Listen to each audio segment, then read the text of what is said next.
പ്രതിരോധ പ്രവർത്തനങ്ങൾ ഊർജിതമാക്കിയതായി അവകാശപ്പെടുമ്പോഴും രോഗവ്യാപനം തുടരുകയാണ്. താറാവുകളിൽ നിന്നും കോഴികളിലേക്ക് രോഗം പടരുന്നതും ആശങ്ക വർദ്ധിപ്പിക്കുന്നു. താറാവുകൾക്ക് പിന്നാലെയാണ് കോട്ടയത്ത് പക്ഷിപ്പനി മൂലം കോഴികളും ചത്തത്. കുമരകം അട്ടിപ്പീടികയിൽ ജോസിന്റെ ഫാമിലാണ് 300 കോഴിക്കുഞ്ഞുങ്ങൾ ചത്തത്. പക്ഷിപ്പനി ഭീഷണിയെ തുടർന്ന് കുമരകം പക്ഷി സങ്കേതം താൽക്കാലികമായി അടച്ചു. ദേശാടന പക്ഷികൾക്കടക്കം രോഗം ബാധിച്ചതായി ആരോഗ്യവകുപ്പ് സ്ഥിരീകരിച്ചതിനെ തുടർന്നാണ് നടപടി. രോഗബാധ രൂക്ഷമായ ഐമനം, തലയാഴം എന്നിവിടങ്ങളിൽ 1000-ലധികം താറാവുകൾ ഇന്നും ചത്തു. മലബാറിലാദ്യമായി മലപ്പുറത്ത് പക്ഷിപ്പനിയുടെ ആശങ്കകൾ ഉയർന്നു. തിരുനാവായിൽ സ്ഥിരമായി എത്തുന്ന ദേശാടന പക്ഷികളാണ് കൂട്ടത്തോടെ തളർന്നു വീണത്.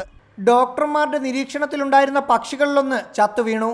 ഇതോടെ വിശദമായ പരിശോധനകൾ നടത്തി റിപ്പോർട്ട് നൽകാൻ ജില്ലാ കളക്ടർ ആരോഗ്യവകുപ്പിന് നിർദ്ദേശം നൽകി.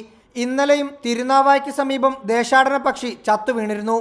ഇത് പക്ഷിപ്പനി മൂലമാണോ എന്ന് ആരോഗ്യവകുപ്പ് അധികൃതർ പരിശോധിക്കുന്നുണ്ട്. പക്ഷിപ്പനി ഏറ്റവും അധികം റിപ്പോർട്ട് ചെയ്യപ്പെട്ട ആലപ്പുഴ ജില്ലയിലെ കൈനകരിയുമായി അതിർത്തി പങ്കിടുന്ന സ്ഥലം കൂടിയാണ് പെരിങ്ങര. ഇതിനു പുറമെയാണ് സമീപ പ്രദേശങ്ങളായ വേങ്ങലും ആലംതുരുത്തിയിലും രോഗബാധ റിപ്പോർട്ട് ചെയ്യപ്പെട്ടിരിക്കുന്നത്. ഇതിൽ വേങ്ങൽ ഉൾപ്പെടുന്ന പ്രദേശങ്ങളിൽ നിരവധി കോഴി, താറാവ്, യമു ഫാമുകൾ പ്രവർത്തിക്കുന്ന പ്രദേശം കൂടിയാണ്. ഇതും രോഗം കൂടുതൽ പക്ഷികളിലേക്ക് പടരുന്നതിനുള്ള സാഹചര്യമാണ് സൃഷ്ടിക്കുന്നത്.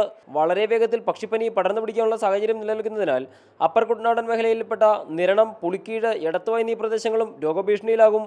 എന്നാൽ പ്രദേശത്തെ താറാവുകൾ ചത്തുടങ്ങിയത് പക്ഷിപ്പനി മൂലമാണോ എന്നറിയുന്നതിനായി പത്തനംതിട്ട ജില്ലാ കളക്ടർ പ്രദേശത്തേക്ക് വിദഗ്ധ സംഘത്തെ അയച്ചിട്ടുണ്ട്. റിപ്പോർട്ടർമാരായ രഘുവിനും റഹീസിനും ശ്യാമനുമൊപ്പം MS അനീഷ് കുമാർ, റിപ്പോർട്ടർ, കോട്ടയം.